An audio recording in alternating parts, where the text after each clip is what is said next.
So here we have the Ford Focus on a 19 plate. I'm going to start off by showing you inside the boot, and then we'll hop in and run through some controls on the inside of the car from there.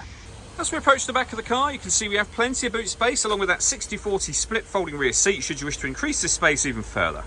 Okay, now that we're inside the car, we're going to start with the dials. On the left-hand side, we have the rev counter, and on the right-hand side, the speedometer. In the middle at the bottom, we can see the fuel gauge and coolant temperature gauge, and above that, the main trip computer, which firstly includes the total miles for this car.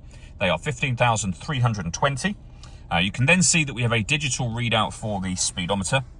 You can change information displayed there using buttons on the steering wheel. For example, we have a trip computer, vehicle settings, we have your telephone, audio and satellite navigation menus, driver assist systems, and then back around to the beginning again. And the buttons I was using to do that are just here. We have stereo and phone controls beneath that. Stereo controls continue on the left, along with cruise control and speed limiter as well. Over in the center, we then have the touch screen. So this is where you pair your phone, first of all. Hit add phone. Search for your vehicle on your device and select it once it is found. And follow the instructions on screen from there. We come back out to the home screen. We got a satellite navigation. Really nice, clear display. Very, very easy system to use. Back out to the home screen again. And then this is where you can listen to your music. So we have got plenty of ways to do that. AM, FM and DAB radio, first of all. Bluetooth audio, so you can stream your music wirelessly. We've also got two separate USB inputs. So if you plug devices into those, they'll appear up here as further options for you as well. Working our way down with the main volume for the stereo, we then have dual zone climate control. So you can adjust the passenger temperature, the driver temperature.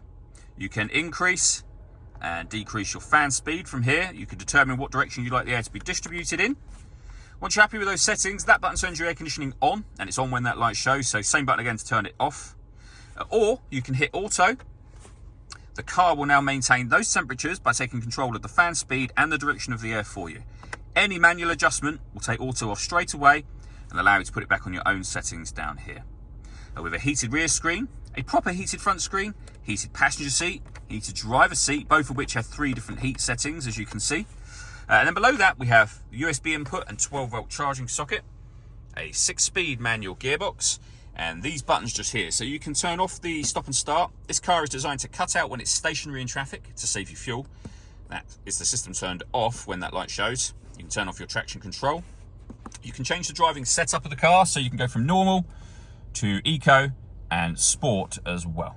And then finally, you have a button down here that will turn off the parking sensors for the car.